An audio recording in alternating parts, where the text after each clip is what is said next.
Thank you. Bonjour and good morning, everybody.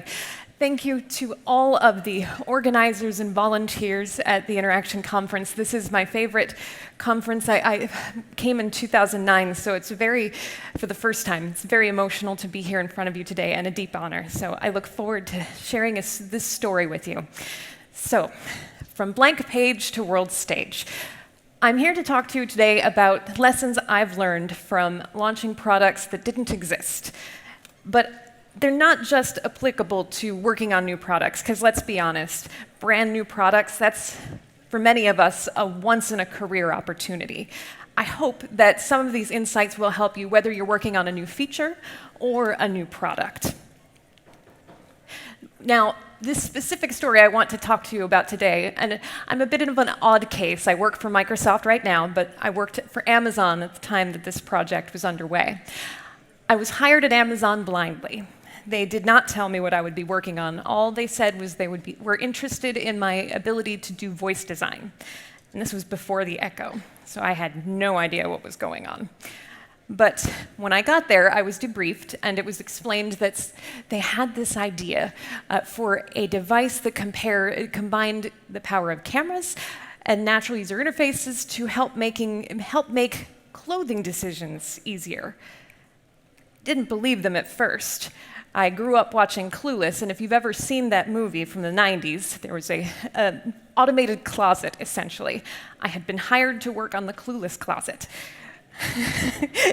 But immediately, I was seized with a horrifying question. How do we design something that's never been built before? We read stories. We hear about products that are launched, but rarely do we find ourselves as the first designer on a project there's no precedent.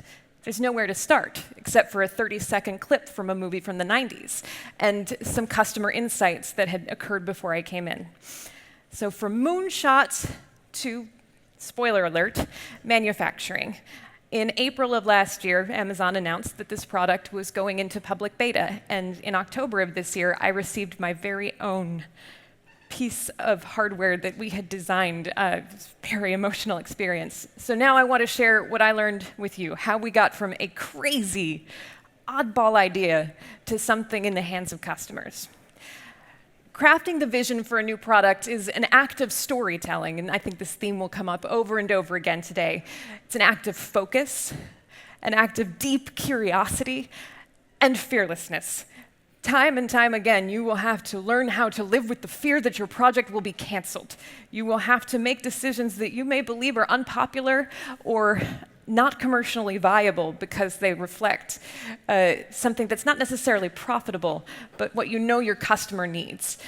You must be fearless to get to this released state. I had been prepared for this process from a few other products I had worked on. Disney Friends was actually a video game in 2006. It was one of the first Nintendo DS titles to launch with voice recognition in it. My time on Windows Automotive and on Cortana also helped prepare me for the natural user experience portion of this product. But new product design isn't just about natural user interfaces. It just happens to be where all of the energy is today. And so some of my insights are specific to working on products with those natural user interfaces. Now at Amazon, I ended up on the Alexa voice framework, but first, that mysterious Echo look. And this is available in the States right now. It's not yet in Europe, although I hope it will be eventually. But what is this strange product? It's an Alexa-enabled home fashion photography device that you use with a companion app. You'll note there is no screen. This device is a camera, an infrared sensor, and wireless microphones. It takes photos that emphasize the customer by obscuring the background. It provides a view from any angle, which I'll explain why that's important in a second. It gives you a documentation of your looks over time. It even gives you style advice. And those core hardware interactions, the things customers do on a daily basis, can be done both with the app or voice. But I'm not actually here to sell you this product. I just want to give you this context so that when I go back and forth and talk about it, you know what we were building in the end, this fashion assistant that happens to be Alexa-enabled and happens to use some natural user interface principles.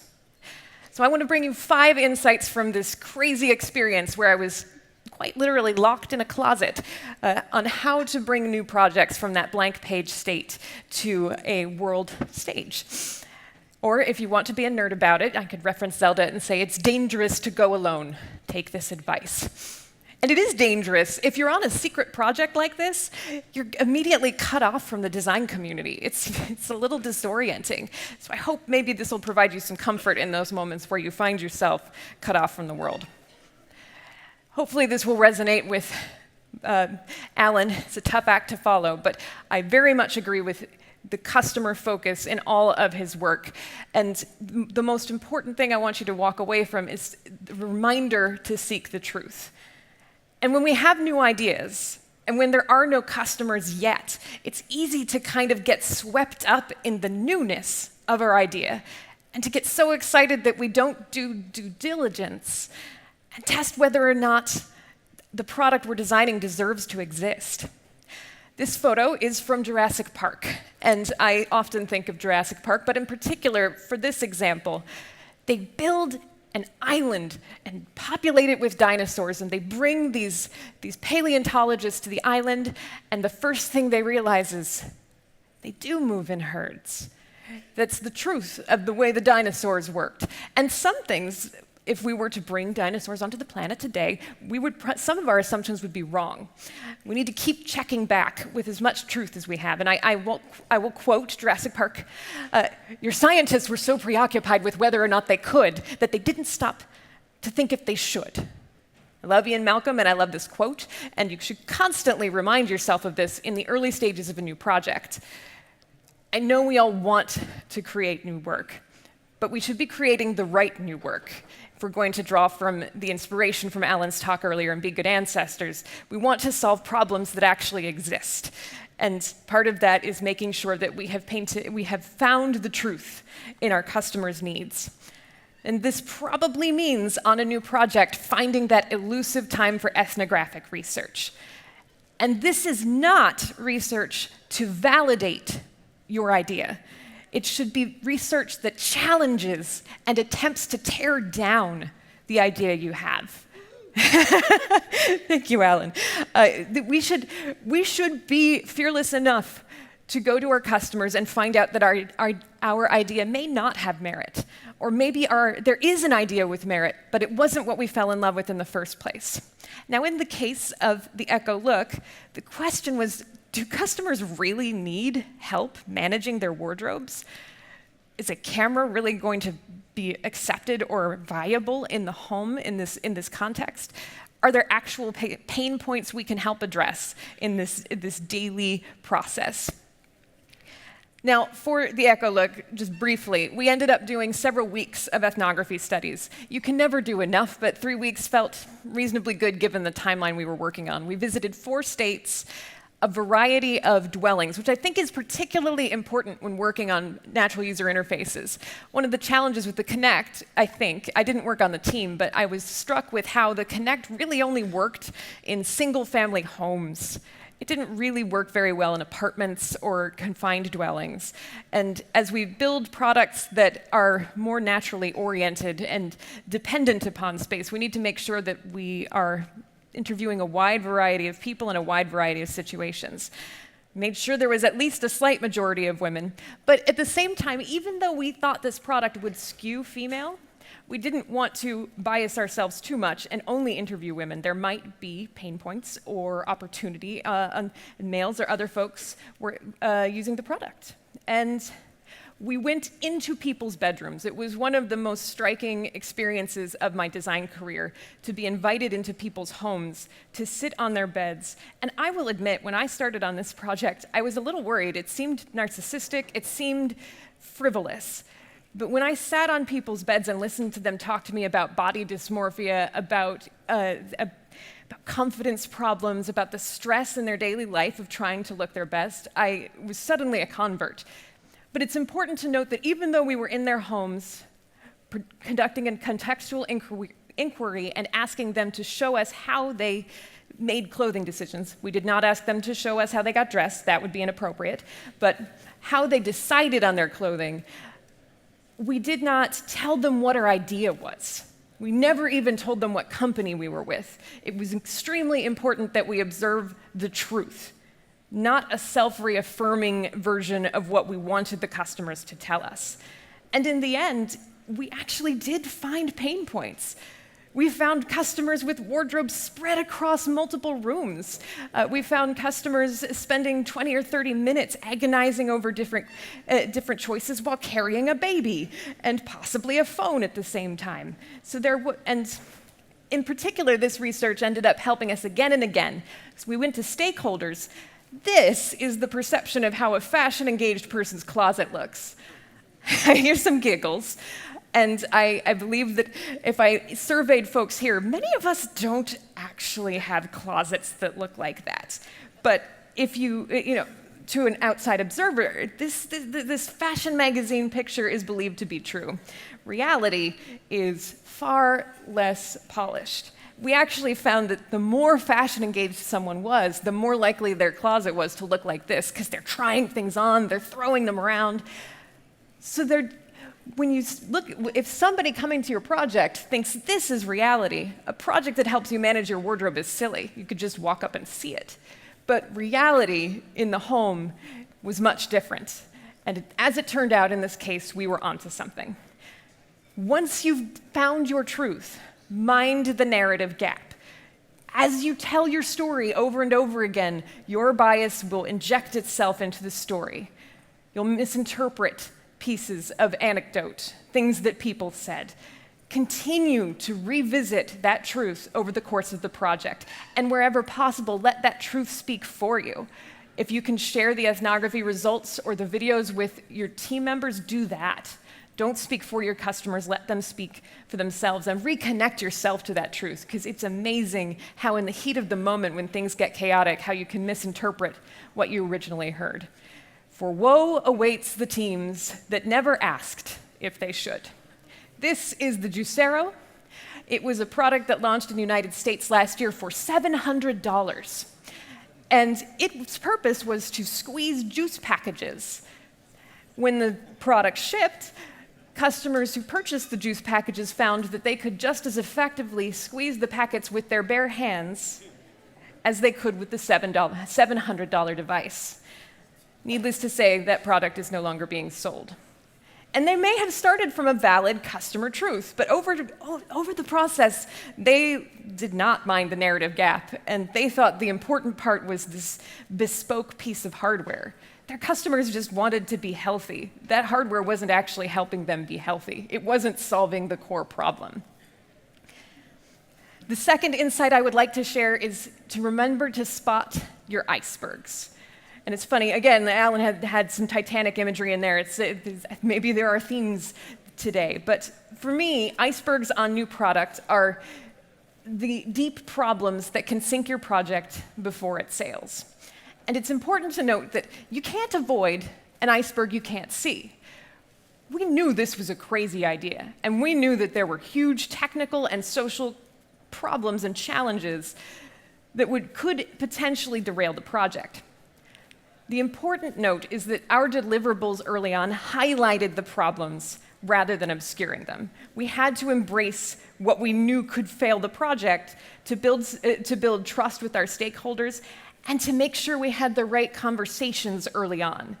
If I just come to you and I present a storyboard of someone who's happily managing their wardrobe and there are no problems at all because they're totally happy to have a camera in their bedroom, I'm not embracing the true reality of the situation.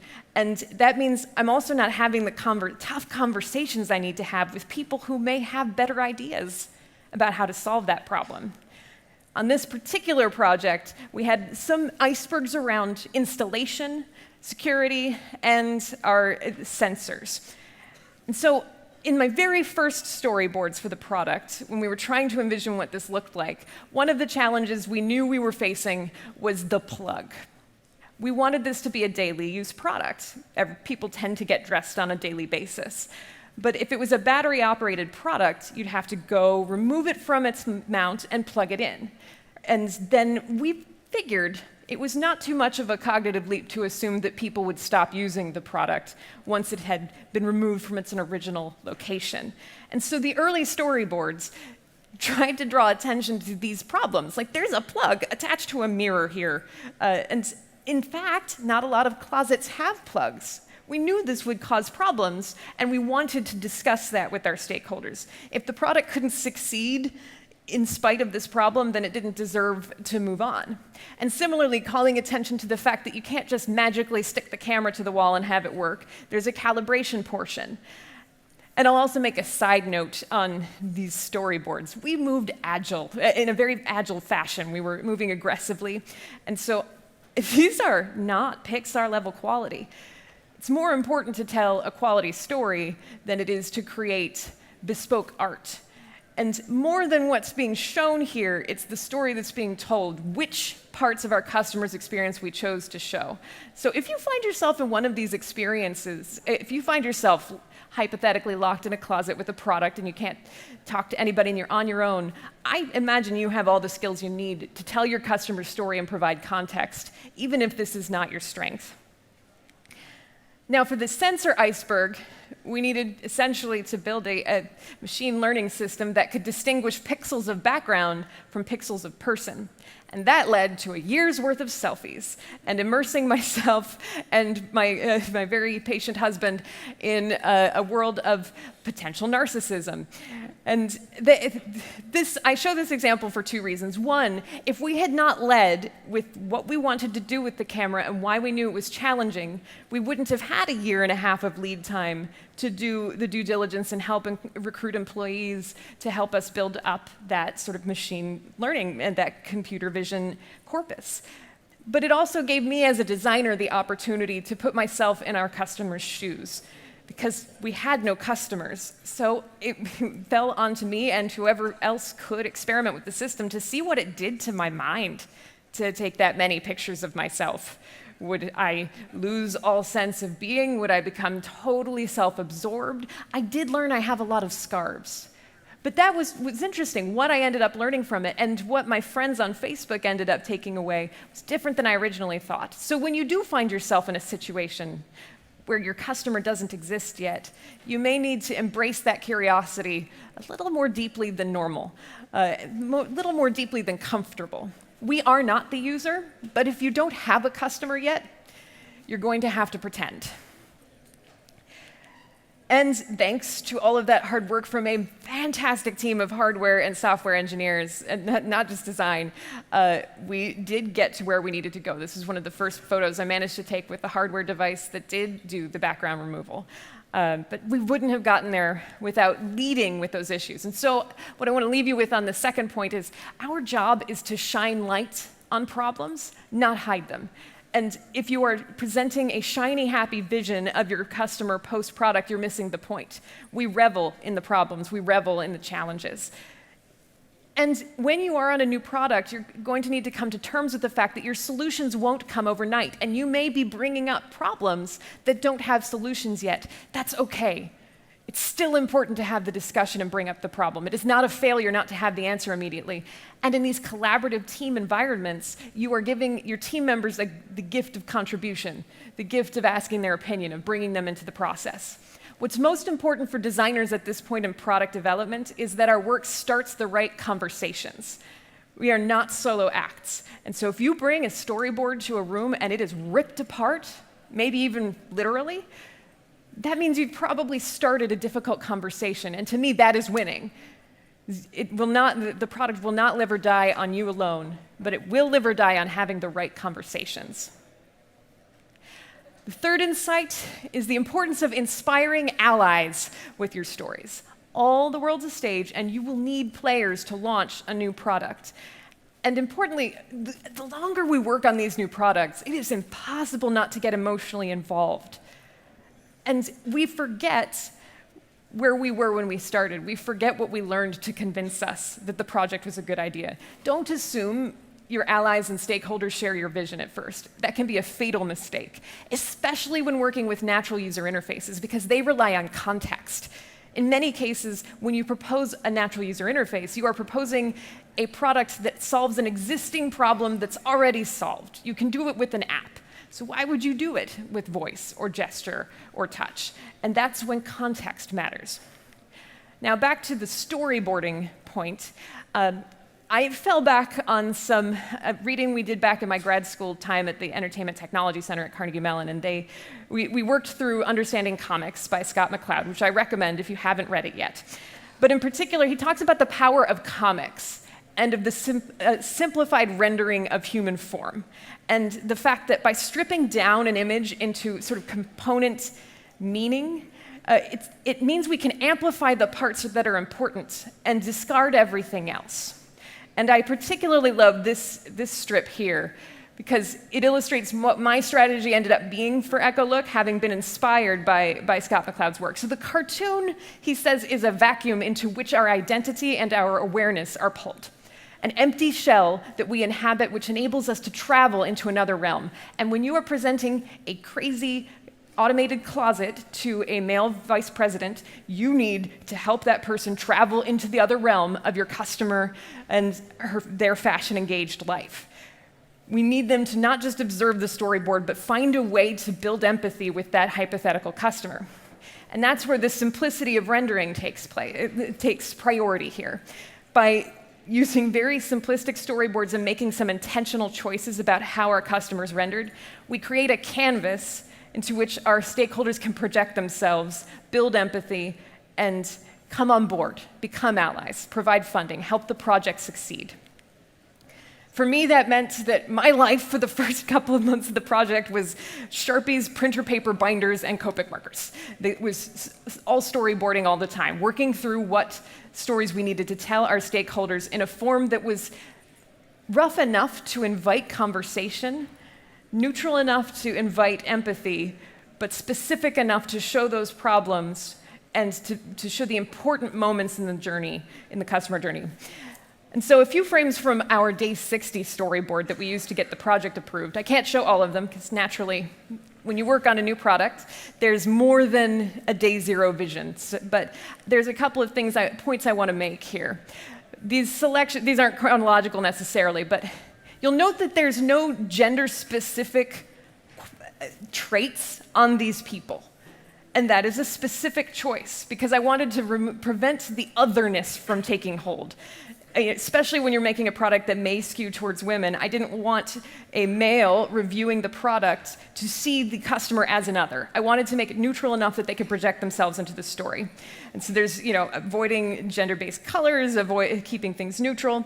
The other thing that we tried to do is show context and point out cliffs. Going back to the challenge of working on natural user interfaces, and this will come up a few times, but when we proposed that the product be voice-controlled, often we would be asked, well, why would you need voice? You have the app.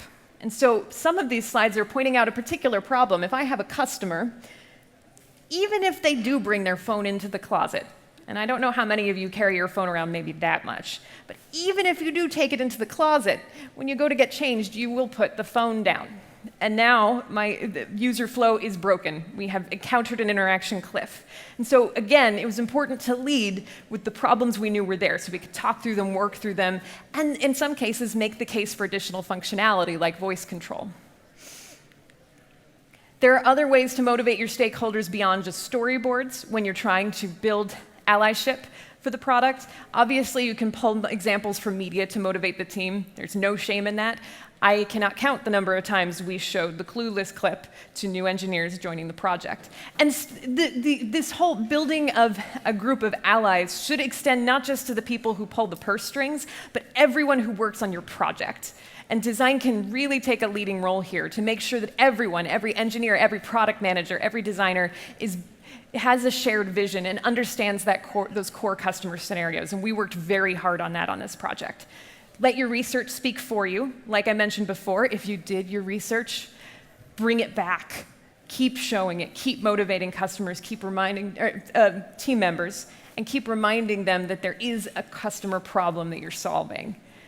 And vision videos help too. They're expensive, but they really do work. And we did 2 of those on the project. So if you find that you need to go further than storyboards, there are ways. My fourth insight is that you will be solving old problems in new ways. You're changing the game by reducing friction for your customers. This does not necessarily mean that a new product will have new functionality. If you look at the Echo, it very much solved old problems in new ways. Our phones had alarms, our phones had timers, our phones had many of the features that are most popular on the Echo. It solved the problems in new ways that were appropriate in new contexts. And when I say NUI, or natural user interface, just so we're all on the same page, what I refer to when I talk about natural user interfaces, using one of a variety of analog input mechanisms, so non-digital, not a mouse click, to more closely mimic or interpret common human behaviors. And you could argue about whether conversational UI that's typed fits into this. I don't believe so, but voice, touch, gesture, and gaze are all things we do on a regular basis, even when there are no computers in the room. And that's where a lot of new product work is right now, which is why it's particularly relevant at the moment. Now, one of the new ways we solved a problem on the Echo Look was that the voice UI allowed customers to document their clothing without holding their phone, without taking any sort of photo or using the phone to control that photo. And it seems small, but for many customers, the difference between having the phone obscured in the photo and not was the difference between wanting the product and finding it just a novelty. And further, for daily use, this made the product maximally adaptable. So no matter whether you were a customer who was married to your phone or someone who only picked up your phone when you were ready to leave the house, you were never prevented from interacting with the product. And we essentially also replaced a mirror in some ways, which is not necessarily a NUI solution, but it was a customer insight we found when we were visiting people's homes that many folks didn't have adequate mirrors. It's another one of those weird insights. We assume, we take it for granted that people have those, but many didn't have full-length mirrors at all because they lived in apartments. There wasn't room for those things, so we solved an old problem in a different way for those customers too. Now, in the spirit of today's focus, our sort of micro focus, it's important to note that quality natural user interfaces are defined by their attention to detail, their finesse and their craft. It is especially because we tend to be more human when we interact with natural user interfaces. When they go badly, we get emotional. It's very critical that we pay minute attention to every detail. And so I can't teach natural user interface principles in a day, but I did want to, in the spirit of today's micro focus, provide a few sort of launching points for your thinking if you find yourself working to solve problems in new ways. Now, for voice input particularly, a deep passion of mine, it does not solve every problem. There are lots of problems that should not be solved with voice. Where can you find the problems that should be solved with voice? Everyday friction. Someone's hands are full, their device is locked, their vision is impaired, the phone is too far away, or there's no screen anywhere nearby. It's a frequent task. Their mobility is impaired. These are moments of friction where we may already be solving a problem with technology, but NUI can make it better. Voice interaction specifically can potentially make it better. And when you are working with either voice or gesture, it's important to note that time is now your most precious resource. Not pixels, not clicks, it's every word you put into a prompt delivered by a voice system is another second your customer has to sit listening to the device because their brain is interpreting it as a human and they are reticent to interrupt it. So even though maybe they could interrupt if they didn't want to hear that funny little quip you put into your interaction, your customer is stuck listening to it. So we must, and with gesture it's even worse. You certainly don't want someone making a gesture over and over again for a half hour. You will literally damage people. And so it's very important to make sure when you're working with NUI, but especially voice and gesture, that you are respecting the dimension of time. Voice is a hot topic, and I challenge you, if you have an Alexa or a Siri or a Google Assistant, to pay attention to the ways the designers use reincorporation. Since there is no visual feedback, you must incorporate what you heard from the customer in future prompts to create implicit confirmation. And this is one of the most core tenets we use in voice design. And so if you find yourself working on a product where there will be voice, and you don't yet have access to folks who are outside, fall back on this if nothing else. Between respecting time and reincorporating what you've heard before, those two things are crucial for any successful voice design. And then there are additional guidelines that can get you the rest of the way. Now, it's also important with these interfaces to test long before you advance to production. Partially because we still don't fully understand what types of natural user interface are acceptable, desirable, and useful in specific situations. And the development cost for natural user interfaces is often very high. But the good news is, in many cases, you can deploy a Wizard of Oz sort of test, even before you've fully prototyped, to assess customers' response and to figure out whether you're actually on the right track. We did tons of this for the Echo Look. We did just running an experience with a phone behind my back while they interacted with the device. It's important to simulate failures. You don't want to test an ideal situation because voice is not 100% accurate. But in this way, you can assess whether or not there's unexpected emotional consequences of interacting with a voice-operated device. You can figure out whether or not, I once had, working on one of my video games, you could say, "I love you, Stitch." And only by testing a prototype did we find that there was emotional reticence from the boys playing the game to say those words. Words have power. So Wizard of Oz testing is important to get you the rest of the way there. And please, don't force personality at the cost of usability. This is like one of the top things I see designers new to voice, a mistake they make. Like, well, I really want to talk to you about putting some personality into Alexa on the Echo Look. I'm like, oh God, guys. If you use a product every day and it tries to throw wit at you every day, you will throw it across your room. Please be mindful of how frequently the task you're working on will be used. There is a time and place for personality, but it's probably not a command and control based scenario. When your customer wants something, don't get in the way with humor. Pay attention to cues that they're bored. That's a good time for personality, but please don't do this. Don't shove personality in just to make your mark. And prepare for inevitable stakeholder questions by testing with and without NUI.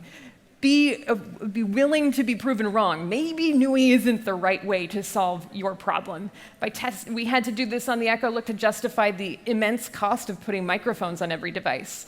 And you need to design that study in a way that hopefully avoids bias and gives your customers the power to say, I actually don't care about talking to the device, or I don't want to talk to my device. And another VUI tip to take away is it's important to use acoustically unique utterances, things that sound different, to encourage customers, to set customers up for success with frequent tasks. There is a reason, and it's not a coincidence, that unique phonemes or sounds are present in the wake words for all of the major assistants. Alexa has an X, OK Google has a K, Xbox was lucked into 2 X's. Those aren't found elsewhere in the language very frequently, and so these set customers up for success.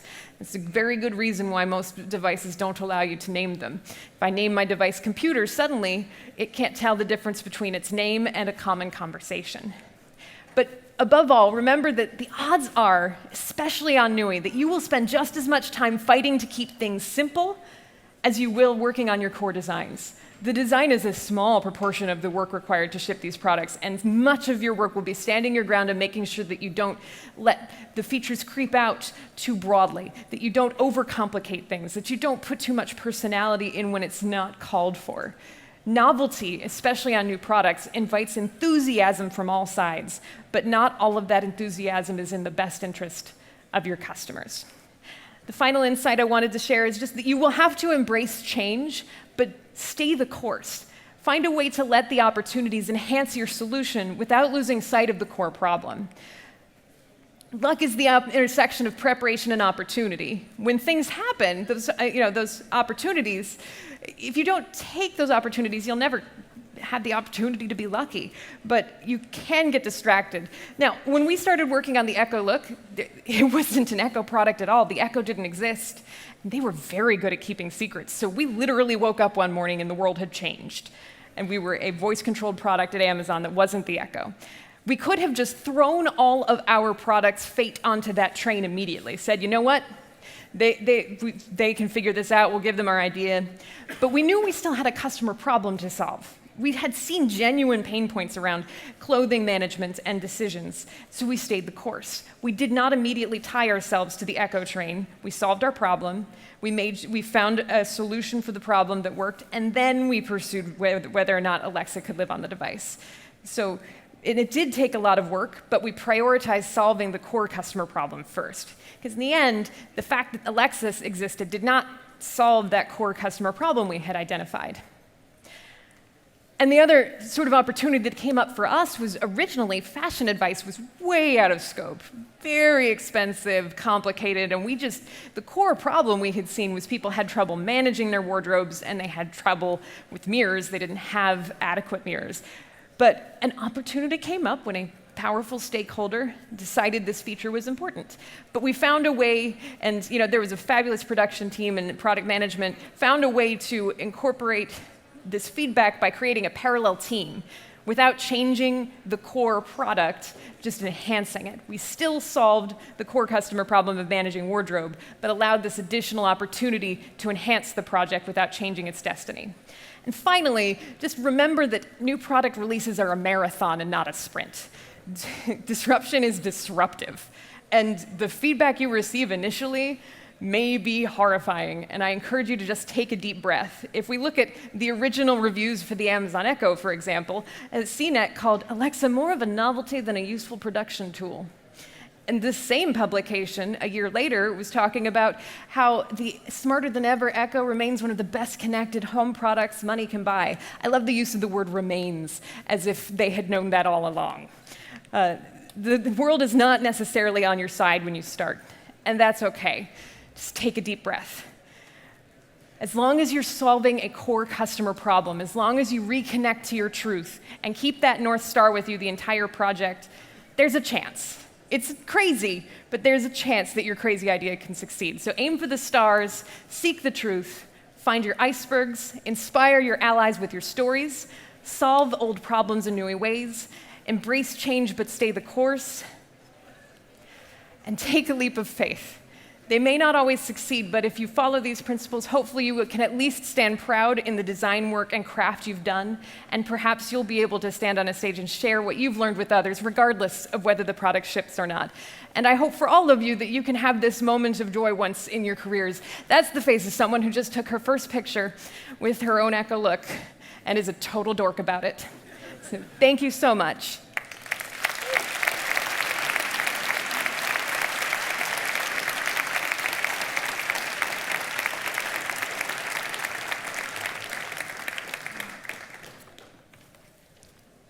Thank you.